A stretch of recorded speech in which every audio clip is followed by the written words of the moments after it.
Hello hello hello. कैसे हैं आप लोग? मेरे सस्ते मसालों को कंटिन्यू कर रहे हैं। सेशन को कंटिन्यू करते हैं। अपन इसमें क्लास 12 चैप्टर नंबर 1 को कंटिन्यू किए हुए थे। लास्ट सेशन जो अपन का चला हुआ है वो एप्लीकेशन अपन कर रहे थे गाउस की, और लास्ट एप्लीकेशन अपन ने उसको कंप्लीट करा हुआ है। यानी लगभग 5 से 6 एप्लीकेशन गाउस की अपन ने कंप्लीटली पढ़ी हुई है। उस पर हर पहलू को, हर माइनर से माइनर चीज को अपन ने डिस्कस करने की पूरी कोशिश करी है। आपको मैं सजेस्ट करूंगा कि सबसे पहले आप चैप्टर नंबर 1 का कंप्लीट नॉलेज लें। अगर चैप्टर नंबर 1 का कंप्लीट नॉलेज आप लेते हैं, फर्दर आप आने वाले जो भी आपके सामने चैप्टर हैं उसमें आपको बड़ी हेल्प मिलने वाली है। क्योंकि जो चैप्टर है वो इसी सीक्वेंस में इसको लगाया भी गया है। अगर आप इसी सीक्वेंस में इसी सीरीज से अपन पढ़ते हैं तो फिर आपको कहीं आगे प्रॉब्लम नहीं होगी। प्रॉब्लम चूंकि अटैचमेंट होता है हर चीज का, क्योंकि जस्ट आप अगला चैप्टर पढ़ोगे, उसका लास्ट चैप्टर जो आपने पढ़ा हुआ है उससे उसका लिंक होता है।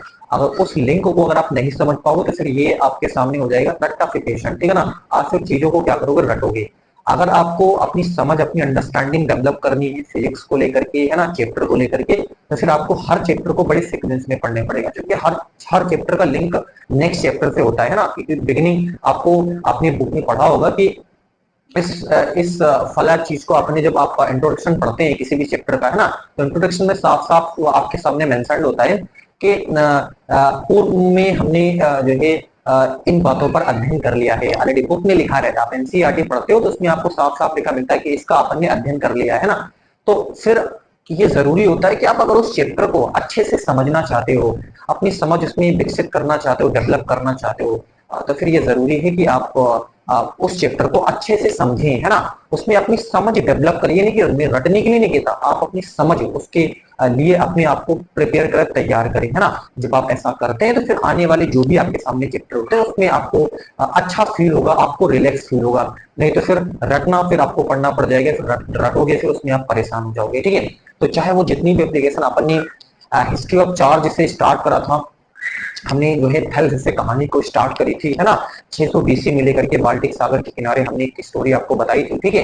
एक रेजिलियस चिपचिपा सा पदार्थ, है ना, हल्के भूरे रंग का उनको मिला था, और उसी को उन्होंने एम्बर कहा था, ठीक है ना। उसी का नाम उन्होंने क्या दिया था, एम्बर। और देखा था कि ये जो हल्के सूक्ष्म कण होते हैं उनको वो अपनी ओर क्या करता है, आकर्षित। जब उनको जानवरों की खाल से उसको रगड़ा गया, ठीक है, तो वो हल्के सूक्ष्म कणों को अपनी ओर क्या करने लगा, आकर्षित करने लगा, ठीक है। तो उसी एम्बर से हमने स्टोरी अपनी कंटिन्यू करी थी। और लास्ट में अपन ने जो है जो चालक पट्टिका होती है उसके कारण वैद्युत क्षेत्र कितना होता है, यानी सिग्मा बटे एप्सिलॉन नॉट, है ना। एप्सिलॉन नॉट ये आपने पढ़ा था चालक पट्टिका के कारण। और हमने परत के कारण, जो अचालक परत थी उसके कारण भी विद्युत क्षेत्र हमने पता करा था, सिग्मा बटे 2 एप्सिलॉन नॉट। तो परत के कारण विद्युत क्षेत्र सिग्मा बटे 2 एप्सिलॉन नॉट है, जबकि पट्टिका के कारण जो विद्युत क्षेत्र है वो सिग्मा बटे एप्सिलॉन नॉट है। तो अगर आपसे कोई इंस्टेंट क्वेश्चन भी तरीके के क्वेश्चन पुट करता है तो इस प्रकार के आंसर भी आप दे सको। इस प्रकार से हमें इसको क्या करना है, पढ़ना। और मैं इसी वे में पूरा सिलेबस आपको कंप्लीट कराने वाला हूँ, ठीक है। एक चैप्टर नंबर अपन ने 1 कंप्लीट करा है। अभी जो अपन यूनिट पढ़ रहे हैं वो यूनिट नंबर 1 है, जिसको अपन इलेक्ट्रोस्टैटिक बोलते हैं, ठीक है। इलेक्ट्रोस्टैटिक का चैप्टर नंबर 1 अपन ने कंप्लीट स्टडी करा। रही बात न्यूमेरिकल की, तो न्यूमेरिकल का सेशन अपन अलग से लेंगे, क्योंकि न्यूमेरिकल अपन को बोर्ड पे लिखना पड़ता है तो वो टाइम टेकिंग है, ठीक है। तो फिर मैं कोशिश करूंगा कि उसको सेपरेट वीडियोस के लिए क्या करे जाए, न्यूमेरिकल के लिए एक सीरीज स्टार्ट करी जाए स्पेशली न्यूमेरिकल के लिए। तो वहां पर अपन केवल न्यूमेरिकल ही क्या करेंगे, डिस्कस करेंगे, ठीक है। आज जो अपन स्टार्ट कर रहे हैं वो चैप्टर नंबर 2 को अपन स्टार्ट कर रहे हैं। चैप्टर नंबर 1 में अगर कोई भी चीज छूटी हुई हो तो आप मेरे नॉलेज में लेकर के आए, मैं उसको जरूर, है ना, डिस्कस करूंगा आपसे, ठीक है। मुझे नहीं लगता कि मैंने कोई चीज छोड़ी है। हमने वो भी चीज उसमें डिस्कस करी है जो आपके सिलेबस में हो सकता ना भी हो, ठीक है। उस चीज को भी अपन ने क्या करा, डिस्कस करा है। लेकिन फिर भी अगर कोई चीज आपको लगता है कि मिस हुई है तो उसको आप कमेंट बॉक्स में आप उसको लिखें, है ना। मेरे नॉलेज में लेकर के आए, मैं उसको जरूर जो है कंप्लीट करने की पूरी कोशिश करूंगा, ठीक है। तो आज अपन स्टार्ट करते हैं चैप्टर नंबर 2, जिसको अपन स्थिर विद्युत विभव तथा धारिता कहते हैं। उसको अपन कंटिन्यू करते हैं, ठीक है ना। जिसको अपन पोटेंशियल, इलेक्ट्रोस्टैटिक, ठीक है, और हमारे पास कैपेसिटेंस जो होता है उसको अपन क्या करते हैं, आज कंटिन्यू करते हैं, ठीक है।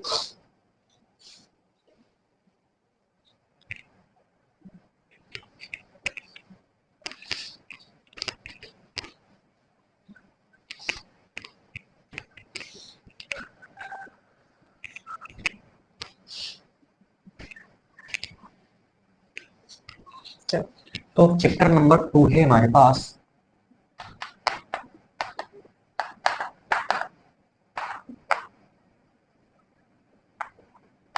जिस सिस्टम से अपन ने चैप्टर नंबर 1 को कंप्लीट करा है, कोई कसर नहीं छोड़ी जाएगी, हर पहलू को डिस्कस करने की पूरी कोशिश करी जाएगी, समझ डेवलप करने की पूरी कोशिश करी जाएगी। मकसद रटाना नहीं है, मकसद सिखाना है, ठीक है ना। तो आप सीखें चीजों को क्या करें, सीखें, है ना।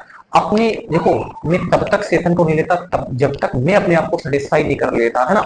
जब मैं अपने आप को सेटिस्फाई करता हूँ देन अपन आकर के सेशन को क्या करते हैं, क्रिएट करते हैं, है ना। तो आप अपने आप को सेटिस्फाई करें, जब तक आप अपने आप को सेटिस्फाई नहीं करते तब तक किसी भी चीज पे अपनी इन्वॉल्वमेंट ना करें आप, ठीक है।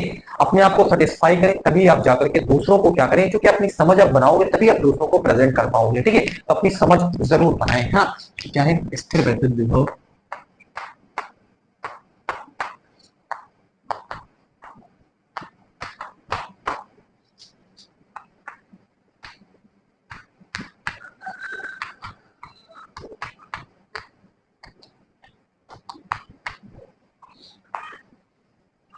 स्थिर वैद्युत विभव तथा धारिता, है ना। यानी इलेक्ट्रोस्टैटिक, पोटेंशियल एंड आपके पास कैपेसिटेंस होता है, ठीक है। तो ये अपन को क्या करना है, अपन हिंदी मीडियम में तो ज्यादा दिमाग में लगे, छोटी छोटी जो इंग्लिश में टर्म होती है उनको अपन को आना चाहिए, जैसे विभव होता है, पोटेंशियल होता है, स्थिर वैद्युत की जिसको अपन इलेक्ट्रोस्टैटिक बोलते हैं, ठीक है। और जो हमारे पास धारिता होती है जिसको अपन कैपेसिटेंस बोलते हैं, कैपेसिटेंस, ठीक है। चलो, तो इसमें अपन पढ़ते हैं, है ना। आपने ये जो बातें हैं विभव, इसको अपन ने बताऊं मैं आपसे 11th में एक चैप्टर चलता है गुरुत्वाकर्षण, बुक नंबर 1 का लास्ट चैप्टर गुरुत्वाकर्षण, वहां अपन इससे रूबरू विभव, है ना। इसको आप पढ़ चुके हो, मैं आपको बताता हूं अभी।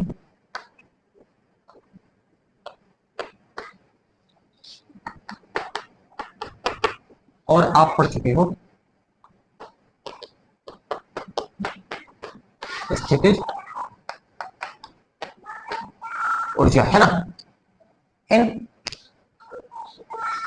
दो टॉपिकों को आप क्या कर चुके हो, ऑलरेडी पढ़ चुके हो, विभव और स्थितिज ऊर्जा को आप, ठीक है, कैसे पढ़ चुके हो। आप जब 11th में पढ़ रहे थे तो विभव को अपन गुरुत्वीय विभव बोलते थे, स्थितिज ऊर्जा को अपन गुरुत्वीय स्थितिज ऊर्जा बोलते हैं, क्योंकि चैप्टर गुरुत्वाकर्षण का था। जैसे सुनो, 11th में जब अपन ने पढ़ा तो विभव पढ़ा, आपको याद हो या ना हो, लेकिन मैं आपको रिकॉल करवा रहा हूं, ठीक है ना। आपने पढ़ा विभव को अपन जो है गुरुत्वीय विभव बोलते थे और स्थितिज ऊर्जा को अपन गुरुत्वीय स्थितिज ऊर्जा बोलते थे। क्यों बोलते थे, क्योंकि चैप्टर गुरुत्वाकर्षण था। अपन आज क्या पढ़ रहे हैं, अपन आज पढ़ रहे हैं विद्युत पढ़ रहे हैं।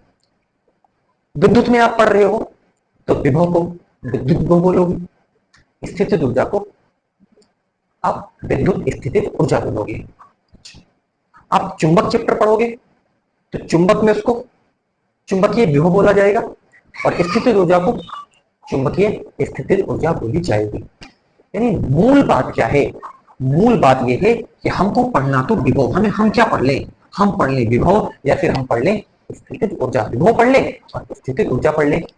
नॉमेनक्लेचर आगे जो सामने आ रहा है वो तो चित्र के हिसाब से, आप गुरुत्वाकर्षण पढ़ रहे हो तो गुरुत्वीय विभव गुरुत्वीय स्थितिज ऊर्जा, आप चुंबक पढ़ रहे हो तो चुंबकीय विभव चुंबकीय स्थितिज ऊर्जा, आप विद्युत पढ़ रहे हो तो विद्युत विभव विद्युत स्थितिज ऊर्जा, आप फला पढ़ रहे हो तो फला विभव फला स्थितिज ऊर्जा। तो अब समझने की बात करें तो हमें क्या पढ़ना चाहिए, हमें मूल बात क्या पढ़नी चाहिए, हमें विभव पढ़ना चाहिए, हमें स्थितिज ऊर्जा पढ़नी चाहिए, है ना। बाकी आगे वाली जो चीज है वो तो चैप्टर के हिसाब से लग जा रही है। आपने गुरुत्वाकर्षण पढ़ा तो गुरुत्वीय विभव गुरुत्वीय स्थितिज ऊर्जा, आपने जो है विद्युत पढ़ा विद्युत विभव विद्युत स्थितिज ऊर्जा, आपने चुंबक पढ़ा चुंबकीय विभव चुंबकीय स्थितिज ऊर्जा, आपने फला पढ़ा तो फला विभव फला स्थितिज ऊर्जा। बताओ समझ में आ रहा है कि नहीं आ रहा है। तो नाम तो आगे से हो ही रहा है, उससे हमें क्या फर्क पड़ता है, लेकिन मेन जो चीज है वो हमारे पास क्या है, वो है विभव और स्थितिज ऊर्जा पढ़ना। मैं आपको बताऊं, ये जो चैप्टर अपन 3 जो मूल बिंदु हैं इस चैप्टर के वो ये हैं कि अपन सबसे पहले विभव को इंट्रोड्यूस करेंगे, विभव के बाद स्थितिज ऊर्जा के सामने लाई जाएगी, स्थितिज ऊर्जा के बाद धारिता वाला सेगमेंट आपको पढ़ाया जाएगा, और लास्ट ही लास्ट में आपको एक जो है इंस्ट्रूमेंट जिसको अपन कैपेसिटर बोलते हैं, संधारित्र बोलते हैं, वो भी आपके सामने इसी चैप्टर में इंट्रोड्यूस हो जाएगा। तो अब बात आप समझ चुके हो इस चैप्टर को मैं किस वे में चलाने वाला हूं ना, तो आप अपना अपने माइंड से पूरी तरीके से सेट हो, मैं इस चैप्टर को कैसे चलाऊंगा। इस चैप्टर को मैं चलाने का जो मेरा अपना तरीका है वो मैं सबसे पहले आपको विभव के का इंट्रोडक्शन दूंगा, विभव के बाद जस्ट अपन जो है स्थितिज ऊर्जा अपन पोटेंशियल एनर्जी अपन जस्ट पढ़ेंगे, विद्युत स्थितिज ऊर्जा पढ़ेंगे, और फिर लास्ट में अपन जो है कैपेसिटेंस जिसको अपन धारिता बोलते हैं, और धारिता पढ़ने के बाद जस्ट अपन एक इंस्ट्रूमेंट आपके सामने आएगा जिसको अपन संधारित्र बोलते हैं, और एक प्रकार की क्रांति थी संधारित्र का आना, एक प्रकार से क्रांति, और वो क्या क्रांति, क्यों क्रांति अपन उसको बोल रहे हैं, वो आपको लास्ट में जब अपन संधारित्र का इंट्रोडक्शन अपन देंगे वहां पर जब संधारित्र को जब अपन इंट्रोड्यूस करेंगे तो आपको बिल्कुल आइडिया लग जाएगा कि क्यों अपन एक क्रांति थी, मानव जगत में क्रांति संधारित्र के आने से हुई, क्यों क्यों ऐसा अपन कह रहे हैं क्रांति, तो वो आपको वहां पर आइडिया लग जाएगा। तो अभी सब कुछ परोसने से फिर ज्यादा वो इंटरेस्ट आपका खत्म हो जाएगा, तो इंटरेस्ट बना रहे इसीलिए आप संधारित्र तक मेरे से जुड़े रहेंगे, ठीक है। तो मूल चीज अपन को क्या पढ़नी है, मूल चीज अपन को पढ़नी विभव स्थितिज ऊर्जा। अब मैं आपको पढ़ाता हूं, है ना। आपके सामने कोई भी चैप्टर है, चैप्टर में अगर बल आपके सामने इंट्रोड्यूस होता है, बल ध्यान से आप देखें, देखते रहिए, बल बल में अगर बल जो है ए संरक्षी है, बल क्या है, ए संरक्षी है, ए संरक्षी यानी बल का पहला टाइप है, बल होता है एक संरक्षी नेचर का होता है और एक होता है ए संरक्षी नेचर का, ठीक है ना। तो अगर बल कोई भी चैप्टर है उसमें अगर बल ए संरक्षी है, ए संरक्षी का मतलब कौन कौन से बल, आप बताओ असंरक्षी बल कौन कौन से, जैसे आपके पास घर्षण बल, जैसे आपके पास श्यान बल, ये बल जो है और आदि इत्यादि, ठीक है। ये बल हमारे पास क्या है, ए संरक्षी बल है। इन बलों के प्रभाव में किया गया कार्य का डिपोजिशन नहीं होता, डिपॉजिट नहीं होते, इनका संचय नहीं होता, और जो जमा नहीं वो विभव को ना तो पैदा कर सकेंगे और ना स्थितिज ऊर्जा को क्रिएट कर सकेंगे। सबसे सुनिए, अगर बल जो भी चैप्टर आप पढ़ रहे हो, अगर बल देखो ये आपको नहीं बुक को पढ़ाऊं, बुक को पढ़ने के बाद अपन अपनी समझ आपके सामने डेवलप कर रहे हैं, आपके सामने बता रहे हैं, ठीक है। हो सकता है बुक में मिले ना मिले, लेकिन आप अगर इस इनिशियल पार्ट को अगर आप समझ लेते हो तो इस चैप्टर को लेकर के आपकी मानसिकता, आपकी मेंटालिटी चेंज हो जाएगी, ठीक है ना। आपको ये चैप्टर बड़ा इजी लगने लग जाएगा ना। कई बार चीजें होती है अपन को, अगर वो चीज अपन पढ़ लेते हैं तो फिर अपनी थिंकिंग थोड़ी सी चेंज हो जाती है, बदल जाती है, ठीक है। तो मैं ये कह रहा हूँ अगर आप चैप्टर पढ़ रहे हो, चैप्टर में बल इंट्रोड्यूस हो रहा है और बल एक संरक्षी नेचर का है, ठीक है, यानी वो श्यान बल है या क्या है, क्या बोलते हैं उसको, घर्षण बल है, ठीक है ना। अगर ये बल है तो आप इन दो टॉपिकों से बिल्कुल फ्री हो, आपको मजे के बल्ले बल्ले, आपके मजे ही मजे है, इन दो टॉपिकों को पढ़ना ही नहीं है। अगर बल ए संरक्षी है चैप्टर में तो फिर इन दो टॉपिक से आप बचे हो, आपको पढ़ना ही नहीं है। ये विभव आपको नहीं पढ़ना पड़ेगा और स्थितिज ऊर्जा से आप फ्री हो, विभव से फ्री हो, स्थितिज ऊर्जा से फ्री हो, बिल्कुल फ्री हो। टेंशन लेना, टेंशन नहीं लेने का, बिल्कुल बिल्कुल फ्री आप हो चुके हो, ठीक है ना। अगर ये आपके सामने बल अगर ए संरक्षी है, ठीक है, क्यों क्यों नहीं पढ़ना पड़ेगा, क्योंकि असंरक्षी बलों के प्रभाव में जो किया गया काम होता है उसका डिपोजिशन नहीं होता, डिपॉजिट नहीं होते, उनका संचय नहीं होता, और जिनका संचय नहीं हुआ, जो जमा नहीं वो विभव को पैदा नहीं कर सकेगा, वो स्थितिज ऊर्जा को क्रिएट नहीं कर सकेगा, यानी स्थितिज ऊर्जा क्रिएट ही नहीं कर सकेगा, स्थितिज ऊर्जा क्रिएट ही नहीं हो पाएगी, विभव पैदा ही नहीं हो पाएगा। तो कैसे पढ़ोगे, यानी इसके प्रभाव में किया गया काम जो है विभव और स्थितिज ऊर्जा पैदा नहीं कर सकेगा, राइट। समझ चुके आप बात। अच्छा, अगर बल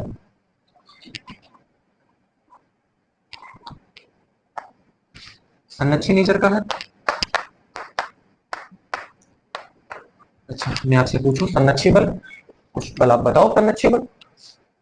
अच्छा, जैसे बोल दिया गुरुत्वाकर्षण,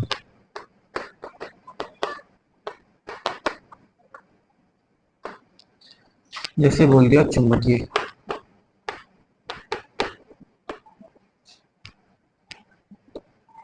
जैसे बोल गया वैद्युत,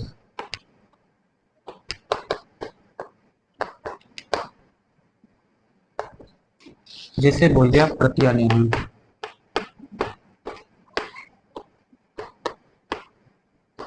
जैसे बोल दिया प्रत्यास्थ,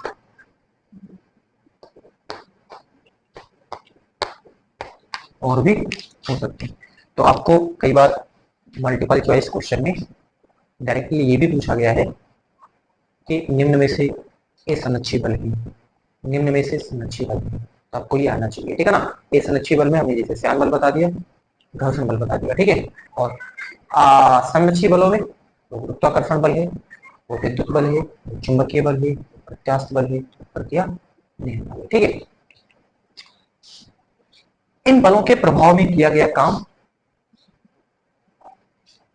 का संचय होता है, डिपोजिट होते हैं,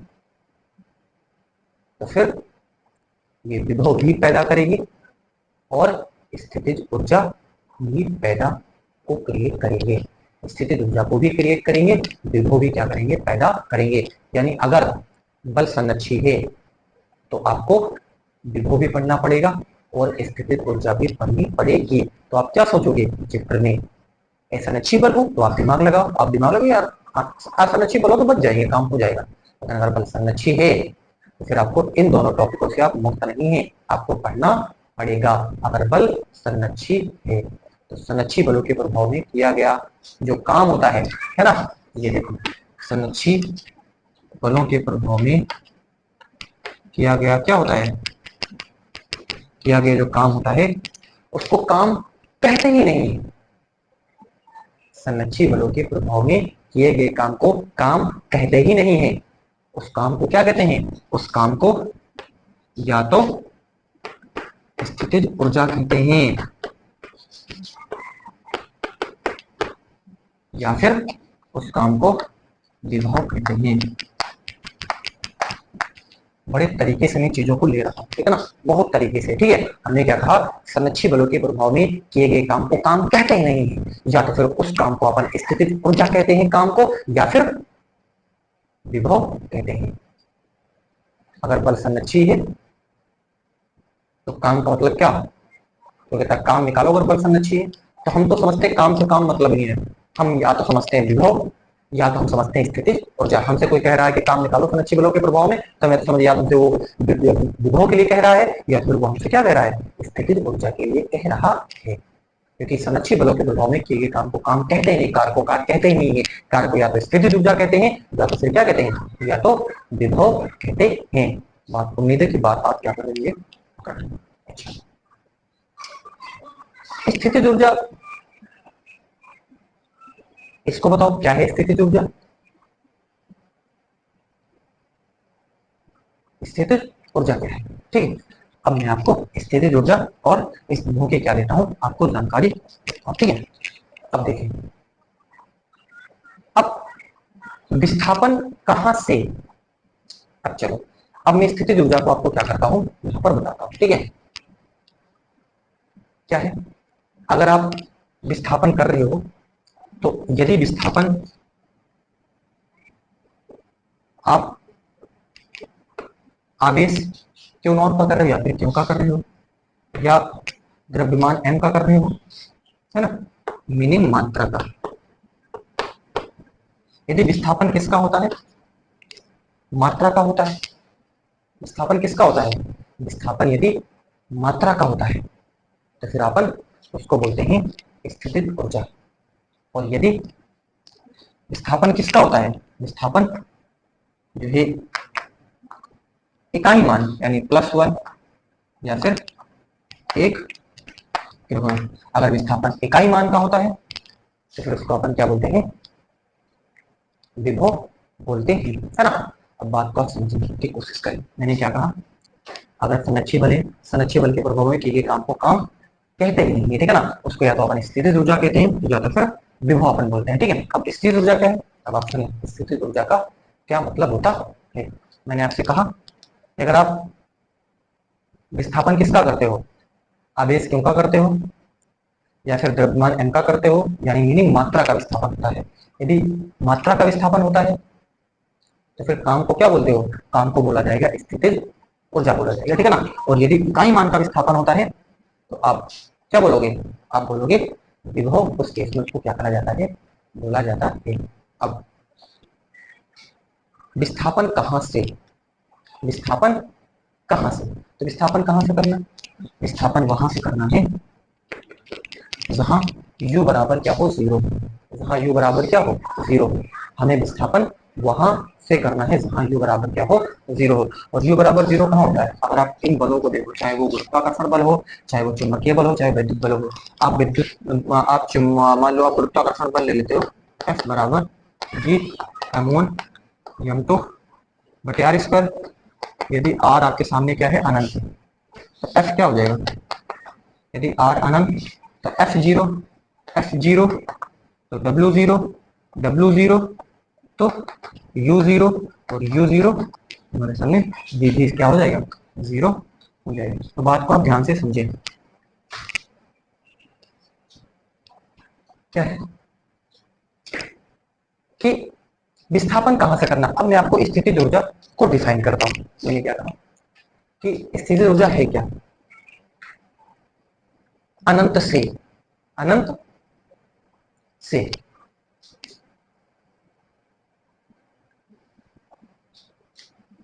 आवेश क्यों या द्रव्यमान m, आवेश क्यों या फिर द्रव्यमान m, यानी या स्थिर विद्युत स्थिर ऊर्जा को स्पेशली आप अगर बोलना चाहते हो तो आप इसको क्या बोलो, परीक्षण आवेश, परीक्षण आवेश या आवेश बोलो, परीक्षण आवेश क्यों जीरो को अनंत से विद्युत क्षेत्र के भीतर बिना त्वरण विस्थापित करने में क्षेत्र के विरुद्ध किया गया काम उस बिंदु पर विद्युत स्थितिज ऊर्जा कहलाती है। क्या कहलाती है, विद्युत स्थितिज ऊर्जा कहलाती है। और यदि आप यहाँ पर विस्थापन किसका कर रहे हो, इकाई मान का कर रहे हो, +1 या फिर प्लस जो है 1 kg इकाई मान का विस्थापन होता है, तो काम को अपन क्या बोलते हैं, काम को विभव कहा जाता है ना। तो मैंने क्या कहा, विस्थापन कहां कहां से होना चाहिए, विस्थापन अनंत से होना चाहिए। r बराबर कहां से, r बराबर अनंत, है ना। अनंत से आपको क्या करना है, विस्थापन करना है। तो ये चीज आपको क्या रखनी है, याद रखनी है, ठीक है ना। तो आपके सामने काम क्या हो जाएगा, स्थितिज ऊर्जा क्या हो जाएगी, स्थितिज ऊर्जा अनंत से आपको विस्थापन करना है ना। ये देखो अनंत से विस्थापन करना, r बराबर बल, बल गुणे क्या हो जाएगा, विस्थापन हो जाएगा, ठीक है। ये आपके सामने क्या हो जाएगा, कार हो जाएगा। और ये आपके सामने स्थितिज ऊर्जा आप यहाँ से क्या कर सकते हो, कैलकुलेट कर सकते, ठीक है, राइट। तो ये छोटी सी हमारे सामने क्या थी, इंट्रोडक्शन था इस चैप्टर का। तो इस चैप्टर का इंट्रोडक्शन आप बात समझ लें, है ना। बात क्या समझ लें कि अगर बल आपके सामने आता है और बल अगर हमारे सामने क्या हो, ए संरक्षी हो, तो फिर आपको इन दोनों टॉपिकों से आप फ्री हैं। और यदि बल संरक्षी है, यदि बल ए संरक्षी है, तो फिर आपको यहाँ पर इनको पढ़ना पड़ता है, भी पढ़ना पड़ता है, और आपको स्थिर ऊर्जा भी पढ़नी पड़ती है, ठीक है ना। तो हमने क्या कहा कि संरक्षी बलों के प्रभाव में किए गए काम को काम कहते ही नहीं, या फिर उसको स्थिर ऊर्जा बोलते हैं, और या फिर इसको अपन क्या बोलते हैं, विभव बोलते हैं।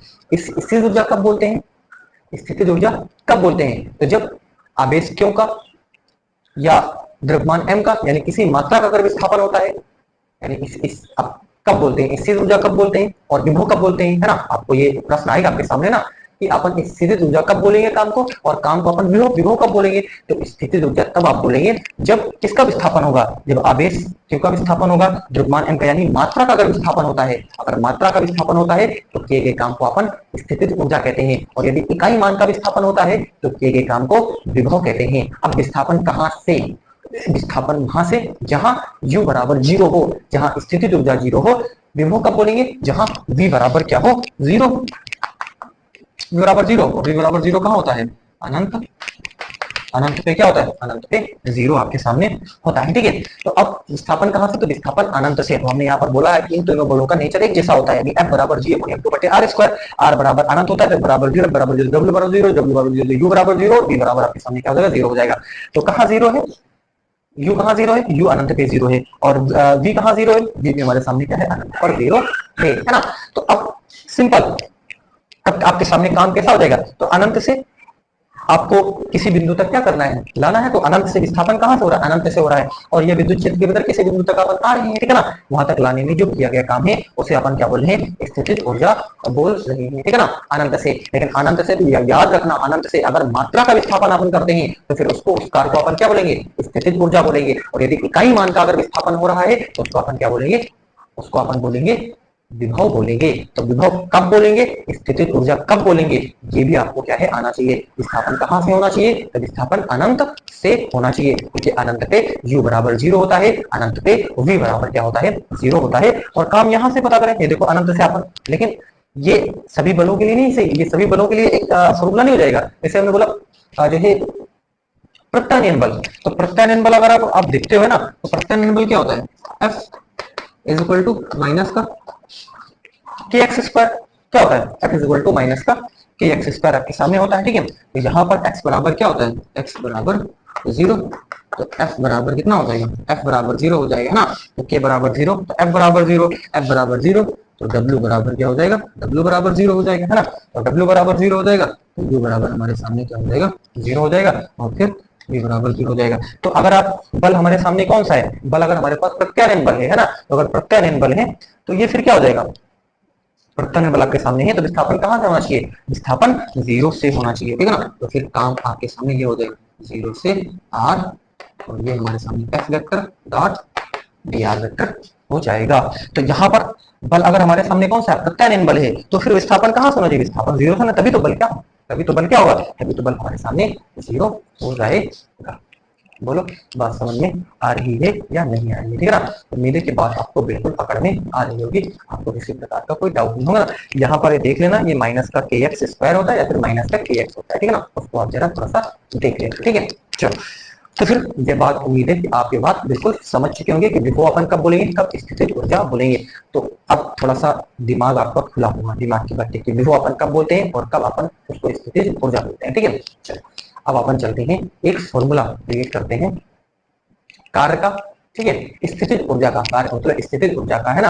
विद्युत स्थितिज ऊर्जा का सामान्य स्रोत, अगर मैं भूल भी जाऊं स्थितिज ऊर्जा बोल करके छोड़ दूं, तो अपन पढ़ रहे हैं विद्युत, तो आप अपने आप से उसको लगा लेना, विद्युत स्थितिज ऊर्जा, राइट। चलो, तो अब अपन स्टार्ट करते हैं, फॉर्मूला क्रिएट करते हैं।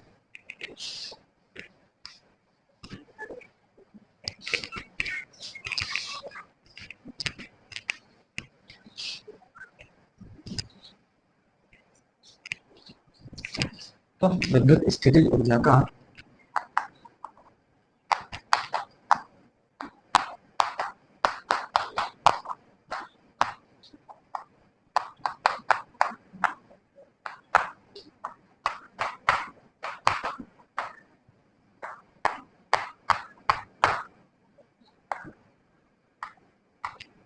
विद्युत स्थितिज ऊर्जा का सामान्य सूत्र, है ना।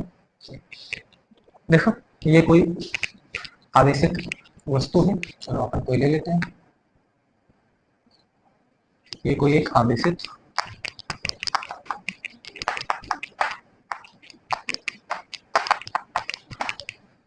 आवेशित वस्तु, ठीक है, ठीक। और इसका अपना विद्युत क्षेत्र है, और विद्युत क्षेत्र एक बल रेखा अपने क्या कर दी है, यहाँ पर खींच दी है ना। आपको पता है ये इसका क्या है, विद्युत क्षेत्र है इसका, है ना। हम इस विद्युत क्षेत्र में एक पॉइंट ए लेते हैं और एक पॉइंट क्या लेते हैं, बी लेते हैं। ए पर हम, ये परीक्षण आवेश कहाँ पर है, जो है ए पर मौजूद है इस आवेशित वस्तु के विद्युत क्षेत्र में, ठीक है ना। कोई बिंदु ए है, ए पर हमारे सामने, हम सामान्य सूत्र यहाँ पर क्रिएट करने जा रहे हैं, ठीक है, स्थितिज ऊर्जा का। और ये क्यों नॉट जो है परीक्षण आवेश जो है वो कहाँ पर है, बिंदु ए पर रखा है। माना बिंदु ए पर जो विद्युत क्षेत्र है वो हमारे पास क्या है, ए है, ठीक है, क्या है। अब अगर क्यों नॉट इस आवेशित वस्तु के विद्युत क्षेत्र में है, तो ये बल का अनुभव करेगा, और जिस तरफ बल हो जाएगा उसी तरफ विद्युत क्षेत्र हो जाएगा। तो बल इसको क्या है, ये भी प्लस है, और जो परीक्षण आवेश होता है उसका नेचर ऑलवेज भी पॉजिटिव, ठीक है ना। तो क्या होता है, ये इसको क्या करेगा, रिपल करेगा, ठीक है। तो ये इधर बल लगता है, और वो बल कैसा हो जाएगा, बल आपके सामने विद्युत बल, है ना। क्योंकि विद्युत क्षेत्र में रखा तो विद्युत बल लगेगा। ये हो जाएगा एस इक्वल टू, एक विद्युत बल लगता है F बराबर क्यों, इस पर F बराबर क्योंकि लगता है। ठीक है, चलिए अब ध्यान से देखिए, यहाँ पर विद्युत क्षेत्र में ऑलरेडी, ठीक है, उस पर एक बल लगता है F इज इक्वल टू क्यों, एक या F F vector is equal to क्यों, एक वेक्टर आपके सामने हो जाएगा। ठीक है, अब हम क्या करते हैं, हम ए को, ये इसको क्या करता है, ये आवेशित वस्तु इसको क्या करेगा, इस क्यों को प्रकर्षित करेगा, दूर भगाएगा। लेकिन हम इसको विद्युत क्षेत्र में ए से बी की तरफ लाना चाहते हैं। ठीक है ना, हमें क्या करना पड़ेगा, हमें इसके अगेंस्ट एक एक्सटर्नल फोर्स लगाना पड़ेगा, यानी एक बाह्य बल हमें क्या करना पड़ेगा, लगाना पड़ेगा, तभी हम ए को इसकी तरफ आगे को बढ़ पाएंगे। क्योंकि ये इसको क्या करता है, ये इसको प्रतिकर्षित करता है। अगर हम इस तरफ बढ़ना चाह रहे हैं, हम कार्य पता करने चले, ठीक है ना, ये आप याद रखना, कार्य का मतलब स्थिति ऊर्जा। ठीक है, तो हम जब इधर आना चाहते हैं तो फिर ठीक है, हम काम करना चाहते हैं तो फिर हमें इसके अगेंस्ट, क्योंकि ये इसको क्या करता है, ये इसको इस तरफ भगा रहा है, तो हमें इसके अगेंस्ट क्या करना लगा, एक बल लगाना पड़ेगा। और वो क्या हो जाएगा, वो हमें लगाना पड़ेगा एफ एक्सटर्नल ना, ये देखो हमें एफ एक्सटर्नल क्या करना पड़ेगा, लगाना पड़ेगा। ठीक है, चलो हम मान लो हम dx क्या होते हैं, विस्थापित होते हैं। ये देखो हम क्या करते हैं, क्यू नॉट को dx विस्थापन में हम काम सबसे पहले क्या करते हैं, पता करते हैं। यानी क्यू नॉट को हम ए से कहाँ लेकर के आए, ए से कोई हमने dx क्या करा, विस्थापित करा था। dx का मतलब ये कोई पॉइंट है, कुछ भी आप बोल लो, विदेश बोल लो, विदेश बोल लो, कुछ भी आप बोल लो, ठीक है ना। तो क्यू नॉट के dx विस्थापन में किया गया काम, तो यहाँ पर ध्यान से देखना है ना। तो क्यू नॉट के dx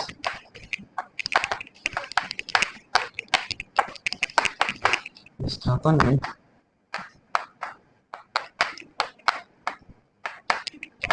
किया गया काम, कार्य बराबर बल गुणे, हम विस्थापन कर रहे हैं, बल गुणे विस्थापन, और कार्य बराबर बल गुणे क्या हो जाएगा, विस्थापन हो जाएगा। अब मैं आपको पहले इसको डिफाइन कर देता हूँ, अभी तो डिफाइन नहीं किया। ठीक है, तो अब आप क्या सोचिए, देखो मैं फ्रेम से बिल्कुल सेट हूँ, अनंत से विस्थापन इससे ऊर्जा पता करो तो अनंत से, हमने बोला है कहाँ से विस्थापन, अनंत से, मतलब जहां ऊर्जा जीरो, तो ऊर्जा जीरो कहाँ है, अनंत पे, तो अनंत से विस्थापन होगा। अनंत से परीक्षण आवेश क्यों जीरो को या क्यू नॉट को बिना त्वरण विस्थापित करने में विद्युत क्षेत्र के भीतर किसी बिंदु तक किया गया कार्य, उस बिंदु पर विद्युत स्थितिज ऊर्जा कहलाती है। अनंत से विद्युत क्षेत्र के भीतर बिना त्वरण विस्थापित करने में क्षेत्र के विरुद्ध किया गया काम, उस बिंदु पर विद्युत स्थितिज ऊर्जा कहलाती है। एक बार देखो बिल्कुल सेट रहो तभी आप याद हो पाएगा। ठीक है, हमने बोला अनंत से परीक्षण आवेश क्यों जीरो को बिना त्वरण विस्थापित करने में विद्युत क्षेत्र के भीतर किसी बिंदु तक क्षेत्र के विरुद्ध किया गया काम, उस बिंदु पर विद्युत स्थितिज ऊर्जा कहलाती है। और यदि विस्थापन अनंत से नहीं तो फिर विद्युत क्षेत्र में उपस्थित उन दो बिंदुओं के बीच विभव का अंतर कहलाता, उन दो बिंदुओं के बीच विद्युत स्थितिज ऊर्जा का अंतर कहलाता है। यानी अगर विस्थापन अनंत से नहीं तो फिर आप उस बिंदु पर विद्युत स्थितिज ऊर्जा नहीं बोल सकते, फिर आपको क्या बोलना पड़ेगा, स्थितिज ऊर्जा का अंतर बोलना पड़ेगा। आपको क्या बोलना पड़ेगा, स्थितिज ऊर्जा का अंतर बोलना पड़ेगा। आप उस समय स्थितिज ऊर्जा नहीं बोल सकते उस बिंदु पर, अगर विस्थापन अनंत से नहीं है। फिर आपको क्या बोलना पड़ेगा, अगर विस्थापन अनंत से नहीं तो विद्युत क्षेत्र में उपस्थित उन बिंदुओं के बीच विभव, उन बिंदुओं के बीच विद्युत स्थितिज ऊर्जा का अंतर कहलाता है। क्या कहलाता है, स्थितिज ऊर्जा का अंतर, अगर विस्थापन अनंत से नहीं है ना। अब देखो बिना त्वरण, वहां पर एक लाइन हमने बोला है, तो बिना त्वरण आपके लिए जरूरी नहीं है, लेकिन एक पढ़ाने वाला जो लेक्चरर होता है, जो टीचर होता है, उसके लिए बोलना क्या है, जरूरी होता है, क्योंकि उसको कुछ चीजें यूज में ले लेंगे। ठीक है ना। तो अगर आप बिना त्वरण का मतलब क्या है, अगर आप क्योंकि बल ऐसे ही लग रहा है इस तरफ, अगर आप उसको उस तरफ ले जाना चाहते हो, क्यों को ए से बी की तरफ ले जाना चाहते हो, तो कम से कम आपको जैसे बोला ये 10 न्यूटन का बल लगा रहा है, तो आप 10 न्यूटन तो लगाना ही पड़ेगा।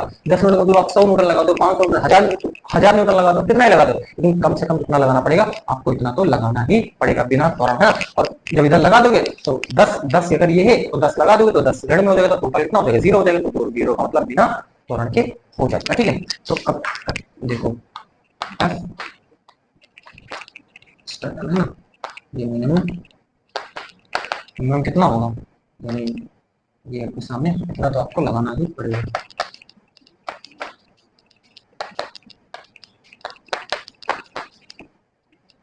है ना। इतना आपको क्या करना पड़ेगा, लगाना ही पड़ेगा, है ना।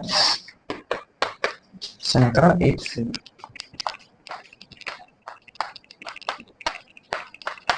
ध्यान से समझना, हर बात आपके सामने, है ना।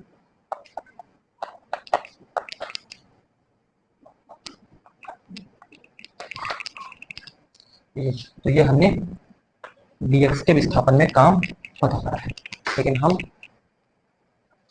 तो क्या चाहते हैं, हम a से b विस्थापन में काम चाहते हैं, ठीक है। तो हम कहाँ से देखना चाहते हैं, a से b।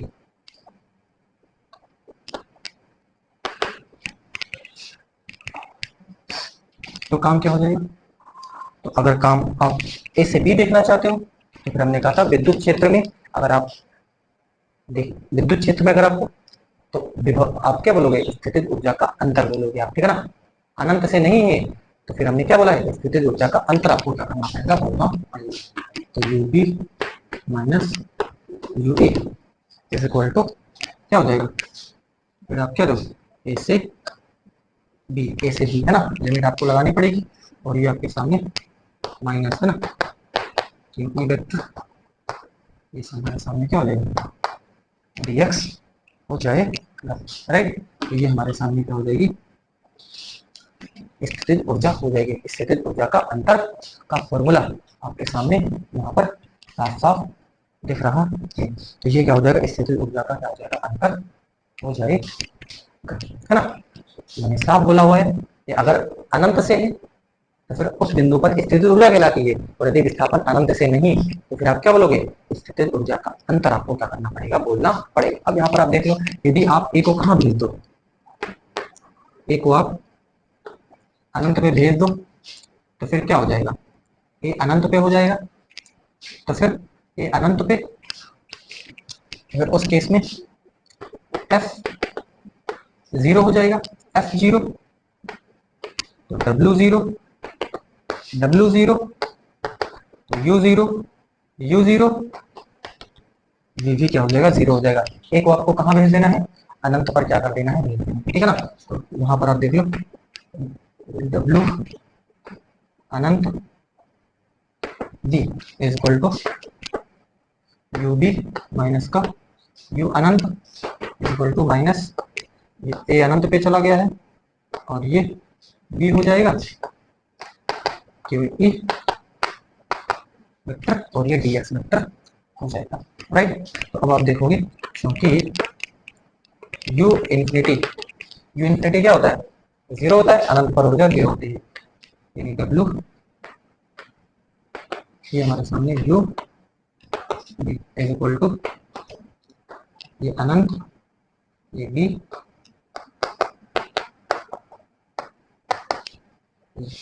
तो अब आप देख लो, ये हमारे सामने हो जाएगी उस बिंदु पर। अगर ए को कहां पर भेज दिया, ए को भेज दिया अनंत पर, जब ए को अनंत पर भेज दिया तो यहाँ पर क्या है, उस बिंदु पर स्थितिज ऊर्जा कहलाती है, यानी बी पर क्या कहलाएगी, बी पर स्थितिज ऊर्जा कहलाएगी, ठीक है ना। और यहाँ पर क्या था, स्थितिज ऊर्जा का अंतर था। अगर विद्युत क्षेत्र में है दो बिंदुओं के बीच तो स्थितिज ऊर्जा का अंतर कहलाएगा, और यदि विस्थापन अनंत से है तो फिर आप क्या बोलोगे, उस बिंदु पर स्थितिज ऊर्जा अपन बोलते हैं, ठीक है ना।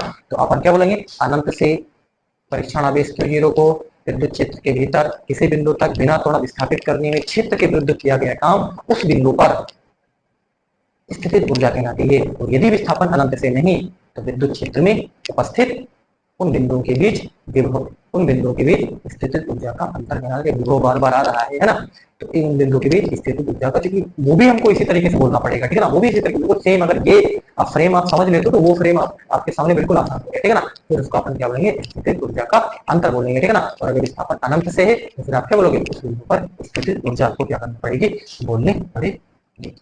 तो ये उम्मीद है स्थितिज ऊर्जा का ये फॉर्मूला आपको याद होना ही होना चाहिए। ये स्थितिज ऊर्जा का हमारे सामने क्या है फॉर्मूला, बोलो क्या कोई दिक्कत, कोई तकलीफ इसमें, कोई तकलीफ आपके पास नहीं होनी चाहिए, हर पहलू को आपने बिल्कुल क्लियर करा होगा, ठीक है। अब आप ये क्यों नोट है, आप क्यों नोट क्यों भी लिख सकते हो, क्यों नोट लिख लो, उससे ज्यादा आप टेंशन आप नहीं लेना, नहीं तो समझो कि क्यों नोट है तो क्यों नोट आप चाहो तो लिख लो, बना लो, ठीक है, क्यों नोट बना लो। अब आप देखो एक स्टेप और बराबर ये नोट को बाहर करो, ये इन्फिनिटी, ये बी और ये वेक्टर और हमारे सामने क्या हो जाएगा, dx वेक्टर हो जाएगा, वेक्टर डॉट dx वेक्टर हो जाएगा। अब आप देख लो अनंत से, अब परिभाषा बोल लो, देखो अनंत से परीक्षण आवेश क्यों जीरो को विद्युत क्षेत्र के भीतर किसी बिंदु तक बिना थोड़ा विस्थापित करने में क्षेत्र के विरुद्ध किया गया काम, है ना, क्षेत्र के विरुद्ध किया गया काम उस बिंदु पर क्या कहलाता है, उस बिंदु पर विद्युत स्थितिज ऊर्जा कहलाती है, राइट।